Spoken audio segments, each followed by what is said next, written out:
Napakaraming mga higanting donut naman nga niluto ko dito sa aking dream kitchen at sinamahan ko na nga rin ng napakaraming mga imported chocolates para ipamigay.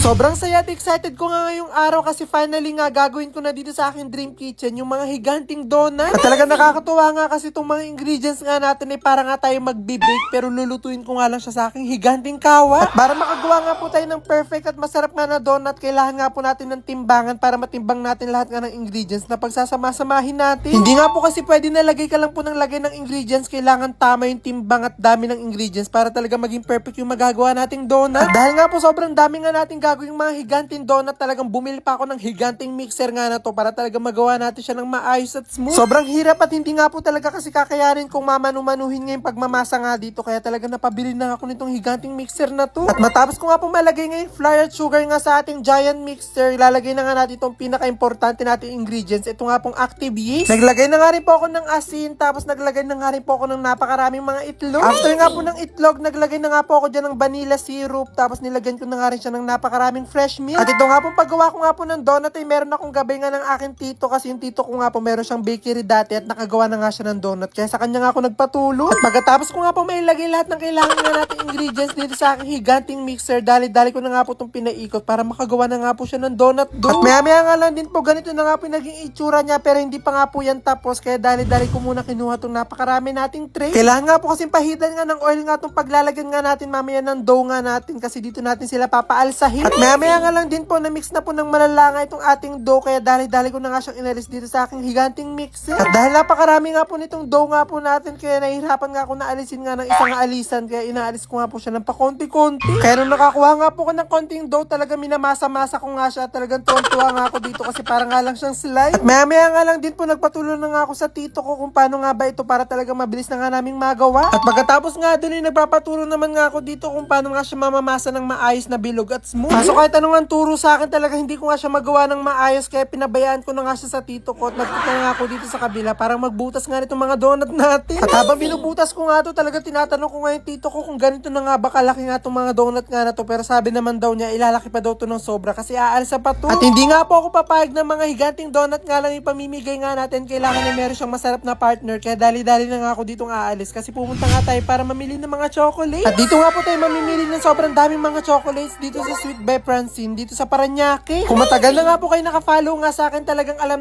nyo na dito ako namimili ng mga chocolates. Dito nga po kasi kayo makakita ng mga imported chocolates na talagang sobrang mumura at affordable kasi talagang direct bodega sila kumukuha. Namiss ko nga po yung mga OFW natin kababayan, kapag umuwi ng Pilipinas talagang dito sila dumidiretso para mamili ng mga chocolates pampasalubong. Napakarami na nga rin mga negosyante ang nag-order at pumapakiyaw nga sa kanila ng mga bulto-bulto mga chocolates para ibenta sa mga lugar nila. Katulad nga po nito mga maliliit ng box na sneakers nga po na to na 158 pesos lang na merong 12 pieces sa loob. Kaya sigurado nga ako na matutuwa ngayong mga pagbibigyan nga natin kasi papakiyaw nga ako dito na napakaraming mga imported chocolate. Nakakita nga rin ako dito ng mga kisses at talaga napakamura nga rin, kaya talagang kumuha ko dito ng napakarami. At talaga nagulat nga rin ako at nang hinayang kasi meron pala sila dito mga bentang bulldog kasi nung nakaraan nakabili ako ng bulldog tapos medyo mahal, tapos dito ang mumura lang. Pati nga rin itong mga luncheon meat nga nila yung mumura nga rin, pero hindi nga ito yung mga target nga natin bilhin nga ngayong araw, at yung mga imported chocolates yung mga kailangan natin bilhin. At ito nga pong Sweet by Francine may mga branches po sila at nandito nga ako sa bagong bukas nga nilang branch dito sa Paranaque. Kaya kung nagbabalak nga po kayong mamili ng mga chocolates pampasalubong o kaya magnegosyo sa mga lugar nyo ng chocolates, pwede po kayo sa kanila mag-wholesale at talaga mas mura pa. At yung mga chocolates nga po na kukunin nga natin at bibilhin po natin dito, yung talagang sigurado ako na magugustuhan ng mga pagbibigyan natin. Kumuha na nga rin po ako nitong mga iba't ibang flavor nga po ng Toblerone na to kasi natuwa ako kasi ngayon ko lang nalaman na may mga ganito pala siyang ibang flavor. At nagulat nga rin po ako kasi nakakita ko dito ng mga pipero na 42 pesos lang ang isang piraso, kaya kumuha na nga ako ng marami at kinuha ko na nga iba't ibang mga flavor. At maya nga lang din puno na nga itong mga trolley nga natin, kaya dali-dali ko na nga itong pinunta sa counter para mabayaran na. At maya nga lang din po yung nakabayad na nga ako at ang makahula nga kung magkano nga yung binayaran ko or naging total bill natin dito sa mga chocolates ay may bonggang sorpresa sa akin. At talagang binibilisan ko na nga po yung pag-unbox nga dito kasi alsado na nga po yung donut nga natin at ready na nga po siyang iprito, kaya kailangan ko na nga po agad siyang maluto. At sakto-sakto nga po kasi ready na nga rin itong ating mantika at nasa tamang init na nga siya. Kaya ready na natin pag-swimmingan itong mga donut. At sa buong proseso nga po ng paggawa nga nitong donut, talagang dito ako sobrang excited sa pagpiprito sa kanila. At talagang tuwan-tuwa nga ako kasi sa sobrang laki po nitong kawa ko, talagang napiprito ko sila ng sabay-sabay. Para malaman nyo nga po talaga kung gaano kalaki nga itong niluluto ko nga pong donut, talagang tignan nyo nga lang po itong ating kawa. Talagang parang lumiit siya dahil dito sa mga piniprito nating higanting donut. Tuwang-tuwa pa nga po ako sa part nga na to kasi akala ko talaga sobrang dali lang magprito nitong donut, pero kailangan talaga mabilis yung kamay nyo kasi talaga masusunog agad yung donut. Madali nga lang po kasi siyang maluto at kailangan talaga mabaliktad nyo siya agad kundi masusunog talaga itong niluluto nyo. Pati nga po dito sa pag-aahon ng donut dito sa mantika, kailangan din talaga mabilis kasi malapit na nga masunog itong mga niluto ko. Kaya talaga nagpatulong na nga ako dito nga sa tito ko para talaga maayos nga namin yung pagprito dito sa ating mga higanting donut. At talagang tuwan-tuwa nga ako habang nanonood nga ako na binabaliktad nga itong mga donut nga na to kasi talaga sobrang satisfying. At habang nagluluto pa nga po tayo ng mga donut, nagbukas na nga po ako dito ng mga imported natin chocolates kasi uumpisa na nga natin na ipagbabalot itong mga to. At nakikita ko pa nga lang po itong mga ipamimigay natin, talagang grabe na nga yung ngiti ko. Paano pa kaya yung mga pagbibigyan natin? At maya-maya nga lang din po naluto na nga lahat nga ng mga higante nga natin donut, kaya ito na nga yung oras para i-dip na natin siya dito sa kanilang mga flavor. Strawberry at chocolate nga po yung magiging flavor nitong ating mga donut kasi ito nga talaga yung mga flavor na talagang favorite ko kapag kumakain ako ng donut.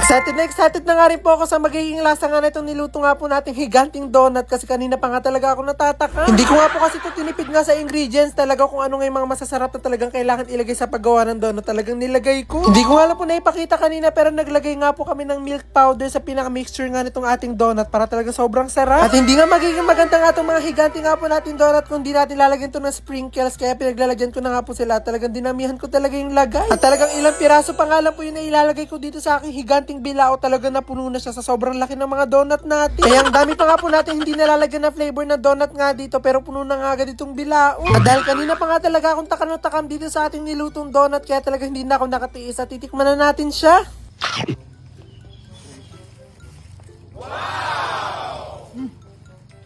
At grabe nga talaga yung gulat ko sa naging lasa nga nitong ating donut kasi yung lasa niya para talagang mamahaling donut. At bukod nga po dun talaga sobrang nga rin ako natuwa sa naging texture nga nitong donut nga natin kasi sobrang lambot niya. Tapos nung una nga kinabahan ako kasi akala ko hangin yung nasa loob kaya siya medyo mataba, pero pagkagat ko talagang buong buo yung laman sa loob. At maya nga lang din po ready na nga lahat itong mga higante nga natin donut at ganito nga po sila karami. Kaya bumiyahin na nga po kami para makapunta nga sa isang liblib nga na lugar kung saan nga natin ibibigay nga itong mga niluto nga nating mga higanting donut. At nung una nga po hindi ko pa na-appreciate nga yung laki nga nitong donut nga na niluto natin kasi akala ko sakto nga lang talaga yung laki niya. Pero nung naibigay ko na po siya sa mga bata, talagang hirap na hirap silang buhatin dahil nga sobrang laki ng donut. At bukod nga po sa malaki, talagang mabigat-bigat nga rin po siya kaya sigurado ako na sobrang nga silang mabubusog kahit isa nga lang. At habang nagbibigay nga po ako ng donut, nagbibigay naman po yung mga kasama ko sa likod nga ng mga imported chocolates, pati nga ng tubig. At sa dami nga po nating nagawang donut, sigurado nga ako na lahat nga po sila ay mabibigyan at baka nga meron pang sobra. At lagi nyo nga po tatandaan na hindi ko nga po magagawa nga lahat nga po ng ito kundi dahil nga po sa inyo. Kaya maraming